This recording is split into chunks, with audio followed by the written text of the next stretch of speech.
Hi, everyone. This is Jason Barsema, the co-founder and president of Halo Investing. Today, I'm proud to have our friend and partner, Phil Johnson, the president of Rothschild Wealth Partners, that manages over $7 billion in AUM. Phil, thanks for joining us on such a volatile day today. Thanks, Jason. Is there something going on in the market that I'm not aware of? I think there's a lot going on in the market that we're not aware of. Ultimately, just that is we always want to be able to get in front of our clients with other advisors to understand not just their thoughts on the market. We're watching CNBC all day, but what are you doing within portfolios? How are you managing client conversations? And what are some tactical things that you may be looking at? But kind of starting off at the top, what do you think about the markets and what's really Rothschild's thesis, from here on out for the rest of the year?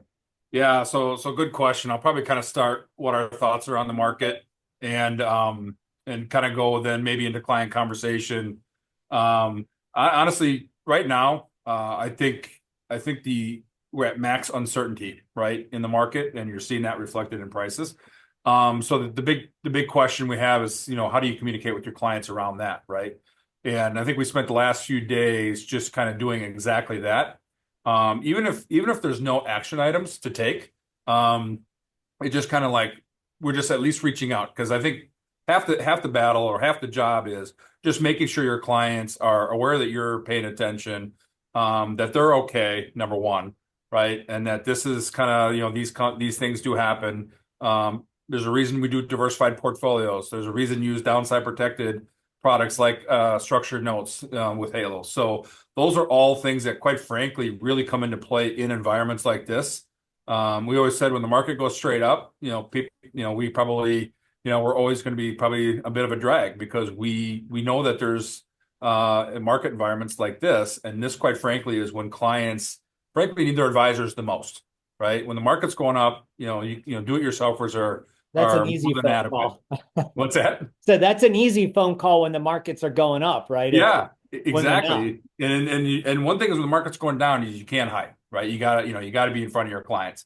And that's kind of how we are. So even like we were just kind of communicating recently, hey, look, this is where we're at, but you're fine. Market's down X, you're down Y. This is why we stay diversified. This is why we use structured notes. This is why we use alternatives, et cetera.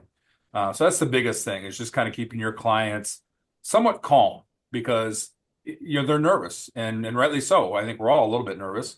Sure. So it's just kind of our job is to kind of be that calming effect, and just really, quite frankly, make sure that they don't go to cash or things like that, right? That's some of the worst things you could do. Well, and I was actually looking at an interesting chart on Fred this morning, who's through the St. Louis Federal Reserve.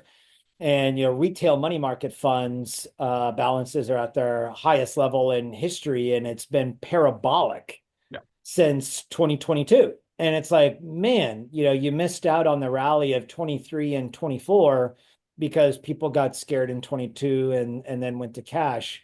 When you're dealing, this is a different type of uncertainty. And I was having this conversation with a client earlier today, right? Like we all managed money during the GFC.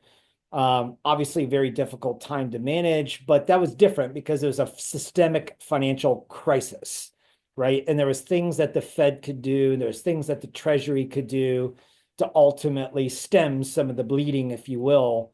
Yeah. When you're dealing with fiscal policy, right, it becomes a little bit harder because this market can change, as we saw this morning, with a tweet or lack thereof, fake news it turned out to be. How do you guys manage portfolios in, an environment that's really centered around fiscal uncertainty versus monetary uncertainty? Yeah, I think it's a good point. I think the biggest uncertainty here is that, even on the fiscal side, we're in such an unknown. It's a little different. I would say it's different than even COVID, right? Yeah. COVID, it was just a little different. And this is where, during COVID, the government could step in, and which they did with both fiscal and monetary stimulus, right? Well, this is kind of to some degree being caused. Sure. So it's Self-inflicted, yeah. it's a little different in that sense. So we're just trying to not overreact. I think that's the biggest key for us is not to overreact to the noise, and kind of be a little bit tactical. We had to, our clients, you speak of, the amount of money in money market funds, we had a decent amount of money set aside in cash.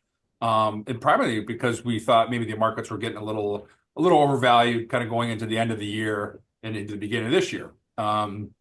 It just really didn't know, how much. I think the first drawdown from February was a bit of a repricing, and then obviously the last few days is all about tariffs. So, but what we've been able to do is be a little tactical. And every client's different. So we treat clients obviously in retirement or not near retirement. But, hopefully, we've been allocated correctly so that, they don't have to, sell their equities at the wrong time. And then honestly, what we're doing is tactically, maybe for some of our younger clients, kind of stepping back in certain ways. And quite frankly, being tactical is, using structured notes is one of those products that we use to be tactically, take advantage of dislocations. We did it during COVID in March Yeah, and April, the yields were and we kind crazy. of taken advantage this time around. And some of it was dry powder, some of it was just maybe taking, trimming some equity positions and going into much more of a protected equity position with the same upside or more upside over the next 4 to 5 years. Well, and I want to get to that in a second, but before I do, obviously, this country is very polarized in regards to its political beliefs, right? And so I can imagine as an advisor, it might be difficult having client conversations right now, sticking to the facts, which is the markets versus the politics, because some person might be a Trump supporter and loves the tariffs. Some person might be a Trump supporter and doesn't like the tariffs. And some person might not be a Trump supporter at all and regardless doesn't like anything that's being done. And you have clients that fit both spectrums. Obviously, half of the country is on one side and the other half's on the other. How do you manage that? How do you really keep conversations centered around the markets and not cross that political line? Yeah, it's tough. You got you have to be apolitical, right? Regardless of your own whatever.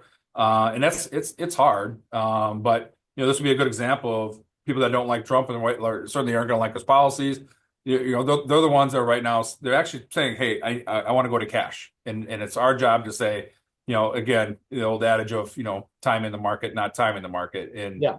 and we just try to be like as diligent around like we have a strategy, we have to stick to it, right? If this ends up being something that we need to change over the long term, then we'll do so. But right now, in this environment, in the last 3 or 4 days, now's not the time, right? When things kind of like become a slightly clearer, even a little bit clearer, then we can start making some adjustments. But doing something in this environment isn't, outside of being some tactical trades. It's just not the right time to make wholesale adjustments. And that's kind of what we tell our clients, regardless of where their own personal belief is, or whether they should be doubling down or getting the hell out, right? Well, equity markets and capital markets are the only market that I'm aware of that when it goes on sale, no one wants to buy. Yeah. Right? Like think of any other good or service that's on sale, we all rush to buy it, except for when it's a stock market because we're scared. And I was reminding my own brothers this weekend of if you would have bought the top of the market in 2007, and obviously we all know what happened in 08 and 09, you still would have made 3x your money at the close of last Friday, right? Yep. If you had bought the top before the worst financial recession we've seen in our generation.